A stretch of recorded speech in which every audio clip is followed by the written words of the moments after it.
প্রধানমন্ত্রী শেখ হাসিনা বলেছেন, ক্ষুদ্র ঋণে দারিদ্র্য বিমোচন হয়নি, কিছু মানুষের উন্নতি হয়েছে মাত্র। বরং বর্তমান সরকারের উদ্যোগে দেশে দারিদ্র্যের হার কমেছে। সংসদে সাধারণ আলোচনায় কথা বলেন প্রধানমন্ত্রী। তিনি বলেন, দেশে জঙ্গিবাদ ও সন্ত্রাসবাদকে কোনোভাবেই প্রশ্রয় দেওয়া হবে না। সংসদে আলোচনায় অংশ নিয়ে প্রধানমন্ত্রী শেখ হাসিনা বলেন, দেশ উন্নয়নের দিকে এগিয়ে যাচ্ছে। বর্তমান সরকার নানা পদক্ষেপ নিয়ে দেশে দারিদ্র্যের হার কমিয়ে এনেছে। তিনি বলেন, ক্ষুদ্র ঋণের মাধ্যমে কারা কি করেছেন সবই পরিষ্কার। বর্তমান সরকার জনগণের স্বার্থে কাজ করে, নিজের স্বার্থ সংরক্ষণ নয়, গণতন্ত্র রক্ষা করেই দেশকে এগিয়ে নিয়ে যাচ্ছে সরকার। দেশে কোনো ধরনের অরাজকতা সরকার প্রশ্রয় দেবে না বলেও জানান তিনি। কোন বিশেষ ব্যাংক তারাও ক্ষুদ্র ঋণ দেয়, ক্ষুদ্র ঋণ দিয়ে খুব সুনাম অর্জনও করে।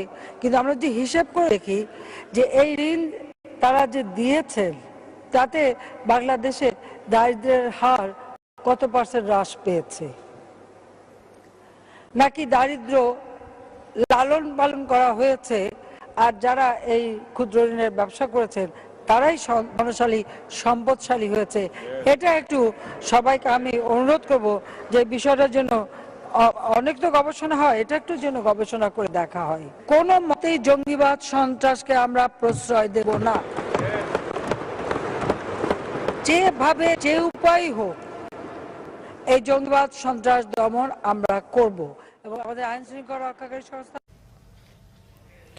এর আগে এক অনুষ্ঠানে প্রধানমন্ত্রী বলেছেন, বিশ্ব ব্যাংকের পরামর্শে বিএনপি জামায়াত সরকার একের পর এক দেশের পাটকল বন্ধ করে পাট শিল্প ধ্বংস করেছে।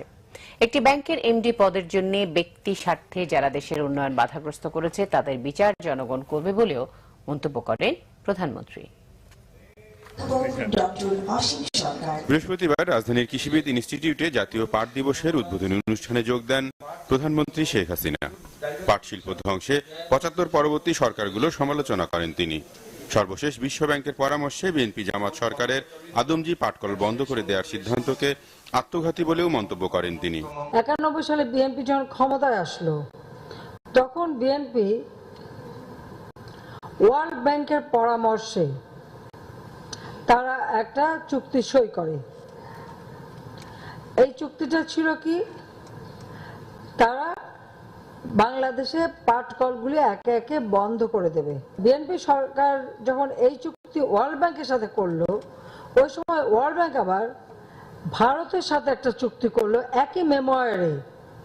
এটা কিন্তু একই মেমোয়ারে জিনিসটা ছিল যে ভারতকে তারা টাকা দেবে নতুন নতুন পাটকল তৈরি করার। বাংলাদেশে বিএনপি সরকার টাকা নিচ্ছে ওয়ার্ল্ড ব্যাংকের কাছ থেকে পাটকল বন্ধ করার জন্য, আর ভারত টাকা পাচ্ছে নতুন পাটকল করার জন্য।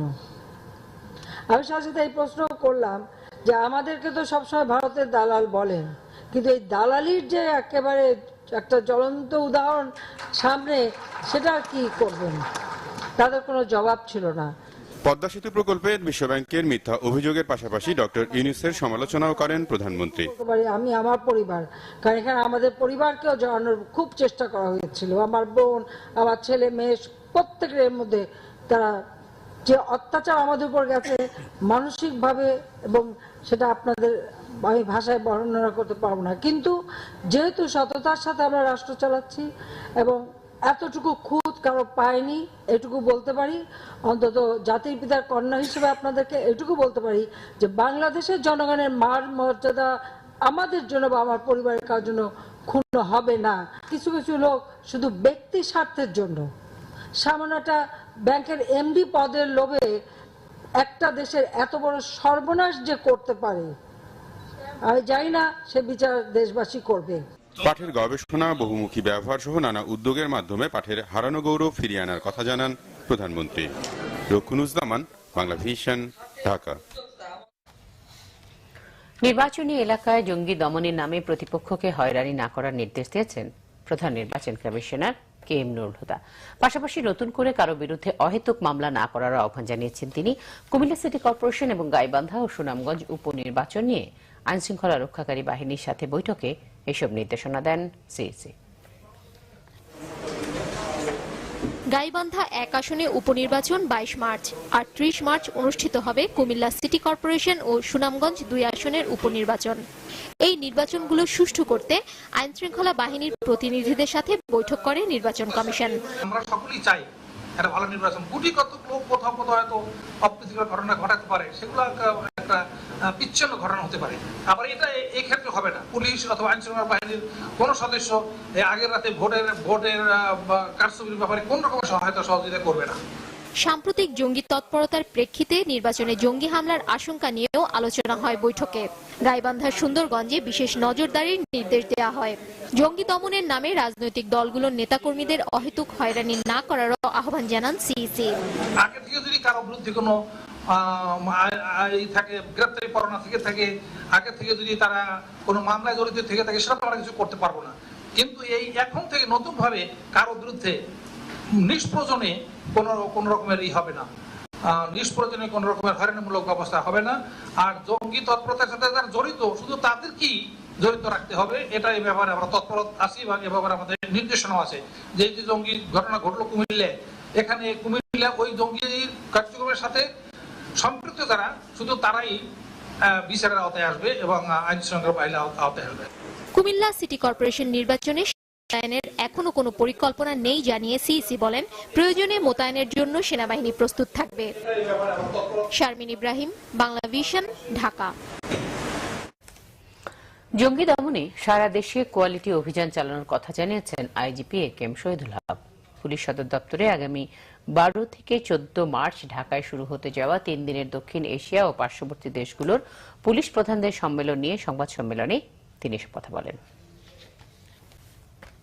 আর গোটা দেশে আমাদের অভিযান চলবে এবং অভিযানটা চলবে কোয়ালিটি অভিযান, জঙ্গি দমনের জন্য, অন্য কোনো ব্যাপারে না, বা মাদক জঙ্গি যে এইগুলি। তো আমাদের গোয়েন্দা নজরদের আমরা বাড়িয়ে দিয়েছি। দেশের কথা, সেই দেশকে আমরা নিয়ে আসা আমরা তদন্ত করে দেখবো যে সেই এই গুলশানের ঘটনায় জড়িত ছিল কি ছিল না, কিন্তু তাকে আমরা নিয়ে আসবো।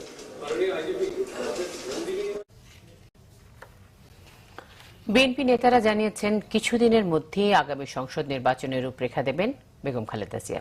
বর্তমান সরকারের অধীনে সংসদ নির্বাচন হতে দেওয়া হবে না বলেও হুঁশিয়ারি দেন তারা। জঙ্গিবাদ নিয়ে সরকার ড্রামা করছে কিনা প্রশ্ন তুলে বিএনপি মহাসচিব মির্জা ফখরুল বলেন, বাংলাদেশকে জঙ্গি রাষ্ট্র হিসেবে চিহ্নিত করার চক্রান্ত চলছে। বিএনপির সিনিয়র ভাইস চেয়ারম্যান তারেক রহমানের 11তম কারাবন্দী দিবস উপলক্ষে রাজধানীর ইঞ্জিনিয়ার্স ইনস্টিটিউশনে আলোচনা সভা করে জাতীয়তাবাদী যুবদল। বিএনপি নেতারা অভিযোগ করেন, ক্ষমতায় টিকে থাকতে নিজেদের অধীনে নির্বাচনের ষড়যন্ত্র করছে আওয়ামী লীগ।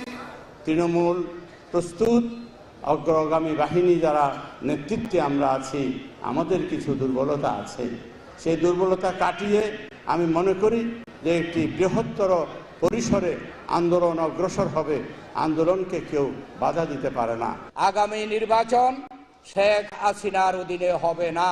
আগামী নির্বাচনের সরকার সম্পর্কে দেশনেত্রী বেগম খালেদা জিয়া রূপরেখা দিবেন অতি শীঘ্র।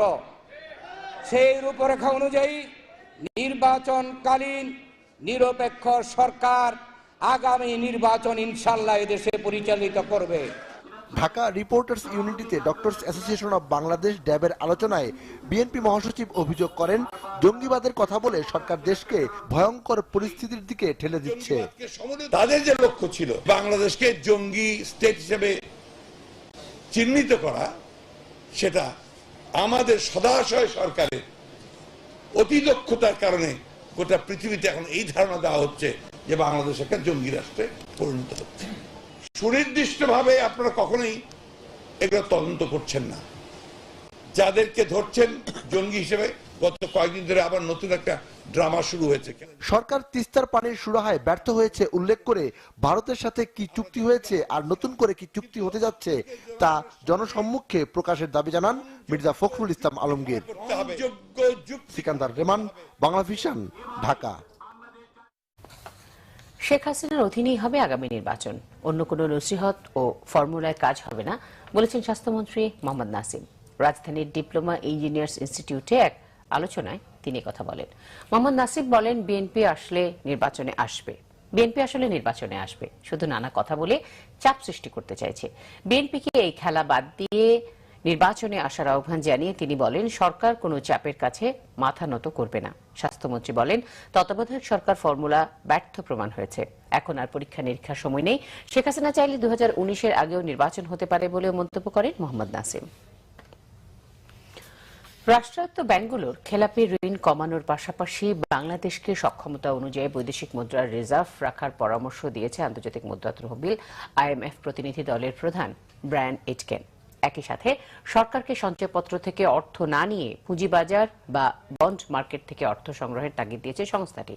বাংলাদেশ ব্যাংক সংবাদ সম্মেলনে ব্রায়ান এইটকেন জানান, কয়েক বছর ধরে বাংলাদেশের বৈদেশিক মুদ্রার রিজার্ভ বাড়ছে, এ অবস্থায় ক্ষমতা অনুযায়ী রিজার্ভ ধারণ জরুরি।